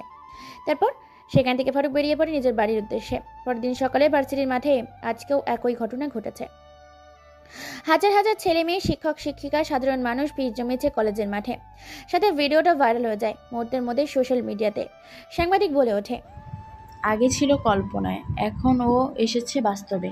প্রতিবারের মতো আমি আপনাদের সামনে নতুন একটা প্রতিবেদনের খবর নিয়ে এসেছি। সত্যি মেন্টাল ফারুক এখনও বেঁচে আছে। মেন্টাল ফারুক 1 বছর পরে ফিরে এসেছে প্রতিশোধ নিতে। তার সাথে হওয়া অন্যায়ের প্রতিশোধ সে এক এক করে নিতে শুরু করেছে। আজকে নতুন করে খুন করে গেছে রাফসান আর রুদ্রকে, টুকরো টুকরো করে ফেলে গেছে ভার্সিটির মাঠে। সাংবাদিকের দেখানো ভিডিও এবং কথা শুনে ভয়ে গলা শুকিয়ে গেছে সুমন, রাকিব, মাহি, লন্ডনের ডন সহ বাকি দেশের মাফিয়াগুলোর। ভয়ে তাদের কলিজার পানি শুকিয়ে গেছে, হাত পা কাঁপাকাঁপি শুরু করেছে। কি করবে বুঝতে পারে না। মাহি ফোন করে লন্ডনের ডনকে আর বলে ওঠে, ওকে বস, ঠিক আছে, আপনি যত তাড়াতাড়ি সম্ভব চলে আসেন। তারপর কল কেটে দেয়। তারা রওনা দেয় বাংলাদেশের উদ্দেশ্যে। এদিকে পুলিশ তদন্ত করার জন্য টুকরোগুলোকে নিয়ে চলে যায়। ধীরে ধীরে ভার্সিটির মাঠ খালি করা হয়। আজকে তেমন ক্লাস হবে না। অন্যদিকে ফারুক একটা গাছের নিচে বসে পড়ে, আর এই দৃশ্য দেখে মুচকি হাসতে থাকে ফারুক। ময়নাকে একটা ম্যাগাজিন পড়তে দিয়েছিল। ময়না যে ম্যাগাজিনটা খুব ভালো করে পড়ে। গুটি গুটি পায়ে ময়না ফারুকের কাছে এসে বসে পড়ে আর বলে ওঠে, তুমি কি জানো, তুমি যে ম্যাগাজিনটা আমাকে দিয়েছিলে সেই ম্যাগাজিনটা আমি এক রাতে সম্পূর্ণ পড়ে শেষ করে ফেলেছি। সেখানে দেখলাম মেন্টাল ফারুকের পুরো জীবনের ইতিহাসটা সেখানে লেখা আছে। পড়ে শুনে বেশ ভালো লাগলো। তবে তার থেকেও মজার একটা বিষয় হচ্ছে। কথাটা বলতে গিয়ে থেমে যায় ময়না। তারপর ময়না কি যেন ভেবে একটু মুচকি হাসি দেয় আর বলে ওঠে, আচ্ছা শোনো না, তুমি এক কাজ করো, এই নাও টাকা, আমাদের দুজনের জন্য বাদাম নিয়ে আসো, তারপরে দেখছি। ফারুক কোনো কথা বলে না। তাদের দুজনের জন্য বাদাম নিয়ে আসতে যায়। ফারুক কিছুক্ষণের মধ্যে বাদাম নিয়ে চলে আসে। তারপর দুজন বাদাম খেতে থাকে। ময়না বলে ওঠে, জানো বিশ্বাস, আমি তোমার সেই ম্যাগাজিনটা পেয়ে খুব খুশি হয়েছি, কারণ আমি ফারুককে খুঁজে পেয়েছি। গোয়েন্দা সিনিয়র অফিসার নুসরাত জাহান ময়নার কথা শুনে ঘাবড়ে যায় ফারুক। ময়নার মুখে ফারুককে চিনে ফেলেছে। এই কথাটা শুনে কাছে থেকে ফারুককে এবার কাছে দেখে ময়না এবার বলে ওঠে, কি হলো ফারুক, তুমি ভয় পেলে নাকি? কেবল তো বলা শুরু করলাম, এর আগে তুমি ভয় পেয়ে গেলে। আমি বিশ্বাস, তুমি কাকে ফারুক বলছো? ময়না এটা শুনে মুচকি একটা হাসি দেয়। মুচকি এসে বলে ওঠে, ও হ্যাঁ সত্যি তো, তুমি তো ফারুক নও, বিশ্বাস। আসলে আমি ভুলে গেছিলাম। বেশ কিছু সময় এইভাবে নীরবতায় কেটে যায়। কেউ কোনো কথা বলে না, চুপচাপ বাদাম খায়। ময়না আবার বলে ওঠে, জানো বিশ্বাস, ফারুক আমার খুব কাছে বসে আছে, আমার সাথে সে বাদাম খাচ্ছে, কারণ আমি তাকে কি করে চিনলাম জানো বিশ্বাস? সে একটা আমাকে ম্যাগাজিন পড়তে দিয়েছিল, তার সেই ম্যাগাজিনটা পড়ে আমি তাকেই চিনে ফেলেছি। তার কথা বলার স্টাইল, তার হাঁটা চলার স্টাইল, তার গেট আপ, তার খুন করার স্টাইল, সব কিছু আমি মুখস্থ করে ফেলেছি, তাই তাকে চিনে ফেললাম। এর থেকেও বড় বিষয় হচ্ছে আমি নিশ্চিত হওয়ার জন্য একটা ছোট্ট প্ল্যান করলাম। ফারুক এসব কথা শুনে ভাবতে শুরু করেছে যে ময়না সবকিছু জেনে গেছে। ফারুক কোনো কথা বলে না। ময়না আবার বলে ওঠে, জানো সে প্ল্যানটা কি? প্ল্যানটা হচ্ছে আমি ফারুককে আমার জন্য আর তার জন্য বাদাম আনতে পাঠাই। সেই সুযোগে আমি তার ব্যাগটা চেক করি, আর ব্যাগে দেখতে পাই একটা বন্দুক, যে বন্দুকটা তার সোনা তৈরি, আর চাপাতি পাই যেটা ম্যাগাজিনে পড়েছিলাম সেটা তার নিজের হাতে তৈরি করা। খুন করার সময় সে সব অস্ত্র ব্যবহার করে। তার কয়েকটা অংশ আমি তার ব্যাগে খুঁজে পাই, আর এখন তার সাথে বসে বাদাম খাচ্ছি। ফারুক এটা শুনে মুচকি হাসি দেয়, কারণ ফারুক বুঝে গেছে যে সে ধরা পড়ে গেছে ময়নার কাছে। ময়না খুব বুদ্ধিমতী একটা মেয়ে এবং খুব চালাক, তাই সে খুব সহজে ফারুককে ধরে ফেলেছে। ফারুক মুচকি এসে বলে ওঠে, তুমি খুব চালাক এবং বুদ্ধিমতী, এজন্য হয়তো তোমাকে গোয়েন্দা বিভাগের সিনিয়র অফিসার করা হয়েছে। যেখানে আজ পর্যন্ত আমার চেহারা তো দূরের কথা, আমার সম্বন্ধে কেউ কথা বলতে ভয় পেত, সেখানে তুমি আমার সম্বন্ধে সব কিছু জেনে গিয়েছো এক রাতে একটা ম্যাগাজিন পড়ে। আমি জানি তুমি আমাকে চিনে ফেলেছো। হ্যাঁ, আমি সেই মেন্টাল ফারুক, প্রতিশোধ নিতে ফিরে এসেছি নিজের রাজ্যে। ময়না এই কথা শুনে মুচকি একটা হাসি দেয়। ময়না হেসে ফেলে। এটা দেখে ফারুক বলে ওঠে, আমাকে দেখে কি তোমার ভয় করে না? যেখানে আমার সাথে তুমি বাদাম খাচ্ছ, আমার নাম নিতে মানুষ ভয় পায়, সেখানে তুমি আমার সাথে বসে বাদাম খাচ্ছ, তোমার কি ভয় করছে না? কথাটা শুনে মুচকি একটা হাসি দেয় ময়না আর বলে ওঠে, ভয় তাদের করবে যারা অপরাধ করে। সত্যি কথা বলবো একটা, ফারুকের সেই ম্যাগাজিনটা পড়ে না আমি ফারুককে ভালোবেসে ফেলেছি। এসেছিলাম ফারুকের জীবন সম্পর্কে জানতে, আর সেখানে এসে ফারুককে ভালোবেসে ফেলেছি।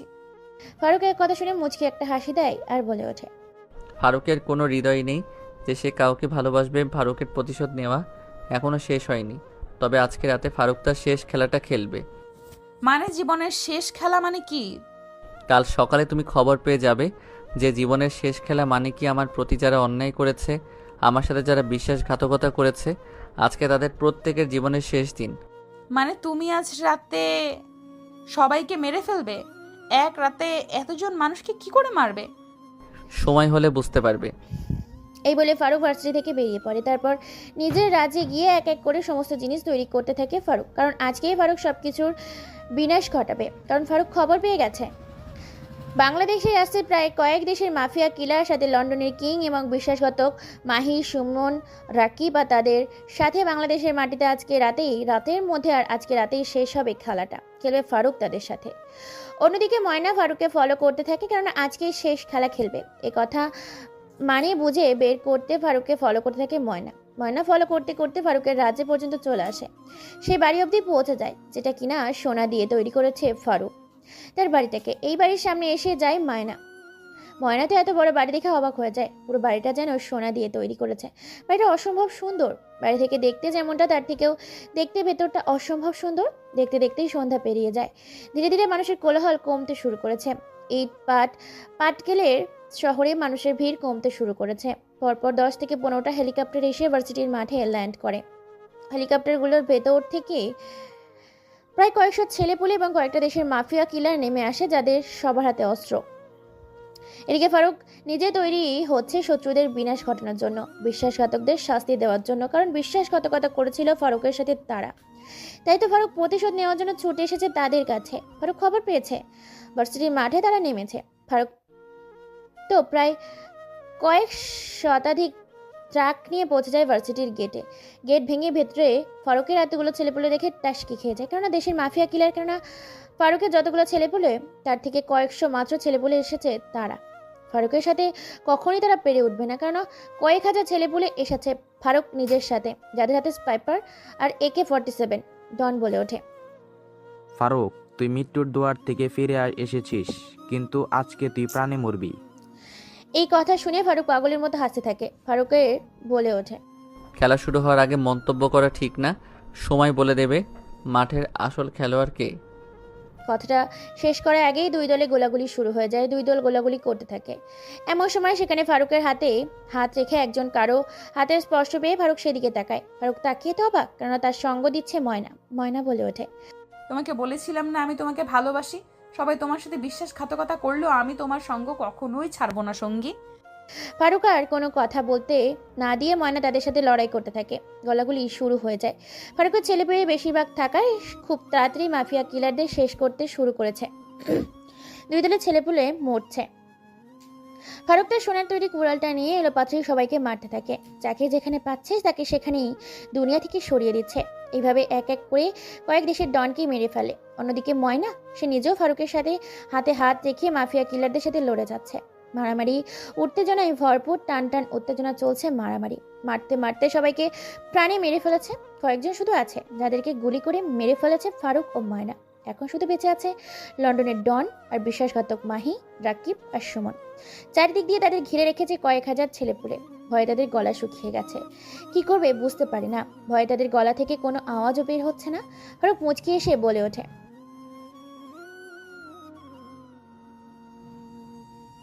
কথাটা বলে ধারালো একটা ছুরি গলার ওপর চালিয়ে দেয় লন্ডনের ডনের। হঠাৎ এমন হওয়াতে শরীর থেকে মাথাটাই আলাদা হয়ে যায়। ছিটকে গিয়ে পড়ে ভার্সিটির কোনো এক ঝোপে। মাথাবিহীন লাশটা মাটিতে পড়ে যায়। হঠাৎ এমন হওয়াতে সবাই চমকে ওঠে। রক্তগুলো ছিটকে গিয়ে পড়ে মাহি, রাকিব, সুমনের শরীরে। এরপর ছুরিটা দিয়ে কয়েকবার আঘাত করে মাথাহীন শরীরটার উপরে ক্ষতবিক্ষত করে ফেলে। মুহূর্তের মধ্যে শরীরটাকে মাহি এই দৃশ্য দেখে দেখে কান্না করতে থাকে। কান্না করে বলে ওঠে, ফারুক প্লিজ আমাকে ছেড়ে দাও, আমি ভুল করে ফেলেছি। তোমার সাথে বিশ্বাসঘাতকতা করে আমি তোমাকে প্রেমের জালে ফেলে তোমার সাথে বিশ্বাসঘাতকতা করেছি। কথাটা শেষ করার আগেই বন্দুকটা মুখের ভেতর ঢুকিয়ে কয়েকটা গুলি করে মাথার এফোর ওপর করে দেয়। গুলোগুলো বেরিয়ে যায়। এক এক করে সবাইকে মেরে ফেলে। এরপর ফারুক যখনই চলে আসতে যাবে তখনই পেছন থেকে ময়না তাকে প্রপোজ করে বলে ওঠে, ফারুক, আমি তোমায় ভালোবেসে ফেলেছি। আমি আকবর আলী স্যারকে সব ঘটনা খুলে বলেছি। তিনি এই এলো বলে আমি তোমায় বিয়ে করে তোমার জীবন সঙ্গী হতে চাই। কথাটা শেষ করতে না করতেই আকবর আলী চলে আসে। তারপর সমস্ত ঘটনা দেখে ফারুককে সান্ত্বনা দিয়ে তিনিও চলে যান এবং ভার্সিটির মাঠ পরিষ্কার করার জন্য বাংলাদেশের আইন শৃঙ্খলা বাহিনী এবং ফায়ার সার্ভিসকে পাঠিয়ে দেওয়ার ব্যবস্থা করেন। ফারুক ময়নাকে খুশি মনে অ্যাকসেপ্ট করে। তারপর তারা কাজী অফিস গিয়ে বিয়ে করে। চলো তাহলে ফারুক দেখতে কেমন ঘুরে আসি। ফারুক দেখতে পাসপোর্ট 6 ইঞ্চি, ভীষণ স্মার্ট এবং খুব ভয়ঙ্কর একটা লোক। ফারুক বলে কম, মারে বেশি, বোঝাই কম, কাটে বেশি। ময়না দেখতে ভীষণ সুন্দরী, যেমন মায়াবতী তেমনই সে গুণবতী। মায়ার বর্ণনা দিতে গেলে গল্পটা আজকে শেষ করা যাবে না। মায়া যেমন দেখতে, যেমনটা সুন্দর, আমার মনে হয় না বাংলাদেশের কোনো প্রান্তে এমন সুন্দর মেয়ে আছে। তারপর তারা দুজনকে ভালোবেসে তাদের নতুন জীবনের পথ চলা শুরু করেছে। দুজন দুজনকে নতুন করে আবার ভালোবেসে আগলে নিতে থাকে। বিশ্বাসঘাতকদের পরাজিত করে বিশ্বাস নিয়ে আবারও দুইজন দুই হাতে একত্রিত করে ভালোবাসার মধ্যে দিয়ে তাদের জীবনটা পার হতে থাকে। গল্পটা এখানেই শেষ করে দিলাম। আমি জানি শেষ মুহূর্তে গল্পটা রোমান্টিক দেওয়া উচিত ছিল, বাট তাড়াহুড়োর জন্য এখানেই শেষ করে দিলাম। কেমন লেগেছে কমেন্ট করে জানাবেন। ধন্যবাদ সবাইকে।